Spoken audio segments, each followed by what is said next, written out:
Big story of the hour. Charlie Kirk, a conservative activist who's a prominent ally of US President Donald Trump and the founder of Turning Point USA, has been shot dead while speaking at Utah Valley University. The 31-year-old was hit once in the neck while addressing a crowd of about 3,000 students.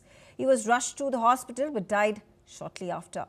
Authorities say the shot came from a rooftop overlooking the campus courtyard in what is being described as a targeted attack. Hundreds of students fled the scene in panic while Kirk's wife and children were present at the event. Authorities say that 2 people were arrested earlier and have no current ties to the shooting. A door-to-door manhunt is now underway with the suspect still at large.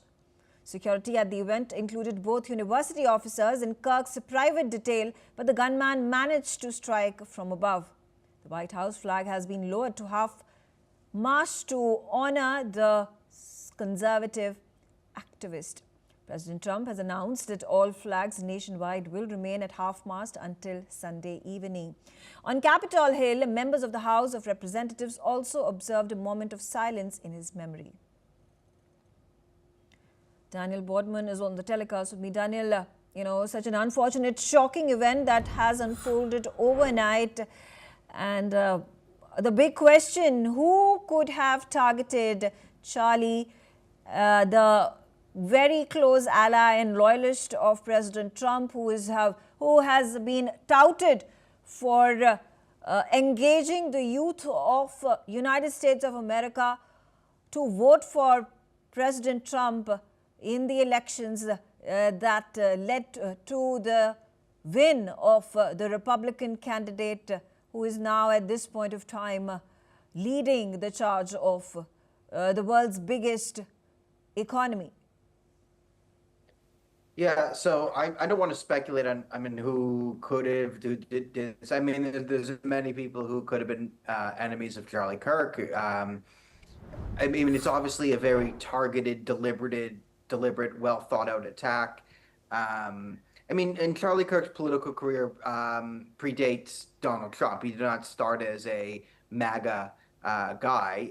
Although he was only 31, from his youth, he was always a very effective communicator, and he really pioneered the sort of conservative youth movement in the West. He would go to high schools, he'd go to universities. He's most famous for just being at universities, sitting there at campuses and letting the students, come and debate him and trying to change their minds. So it's a very, very tragic event, primarily for his wife and children. It's horrible that they were there. But this is, in my view, watching this when I saw it, this is the most damaging and worst political assassination in the U.S. since Kennedy.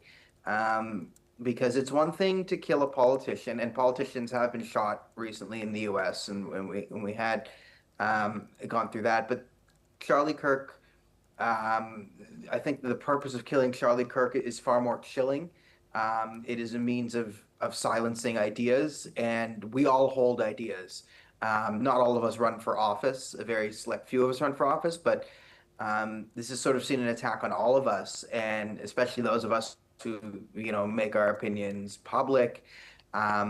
It's very, very chilling to see. It also, one can't help but go back to that assassination attempt on Donald Trump while he was campaigning ahead of the elections in America.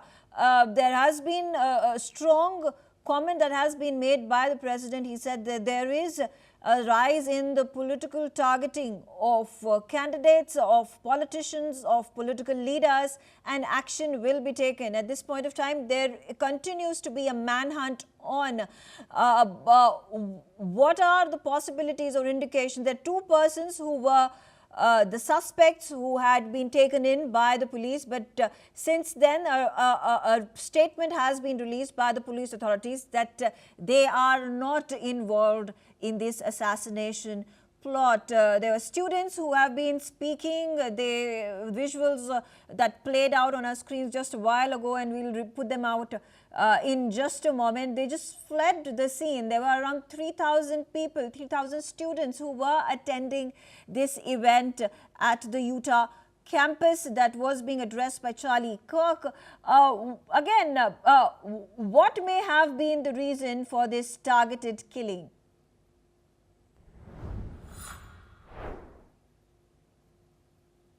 Play the speculation game for radicals would probably be in order of likeliness.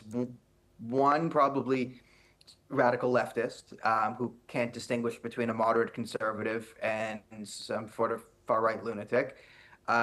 Two would be a jihadist terrorist, and three would be a far-right lunatic. Because again, Charlie Kirk was not part of what you could call the woke right, or the if you follow political discourse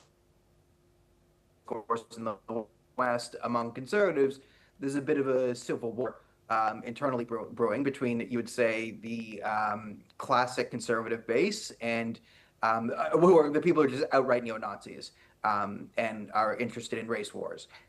So it could have been someone who, because again, Charlie Kirk was, pro-Israel, never demeaned Jews, was in favor of, more Reaganite economics.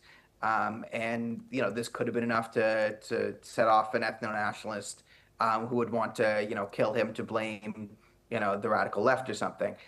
That's a possibility. So, the three, you could get some radical leftist, an Islamist, or some person further to the right who didn't like the fact that he was, likely was a right-wing person, probably because Charlie Kirk is pro-Israel, and the defining part of the now very radical right is anti-Semitism. So those are your candidates.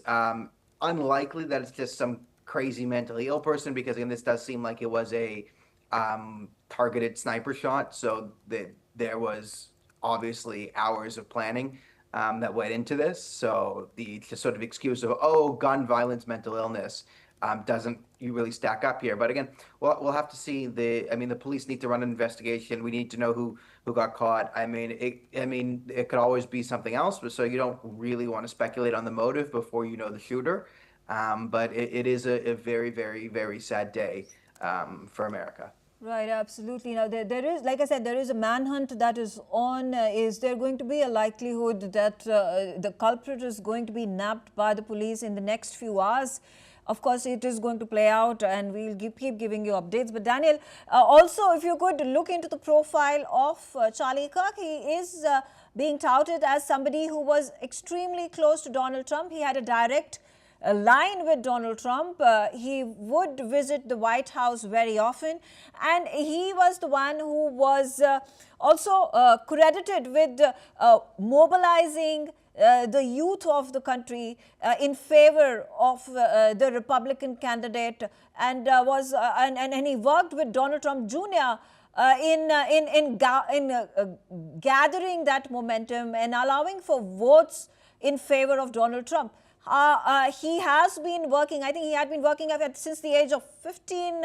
He has been a strong candidate, and his presence on social media, as well as in the student community, he would be visiting these universities and colleges and speaking to college students, the youth, and he gained quite the popularity amongst the young population of America. How did he manage to do that in a short career span?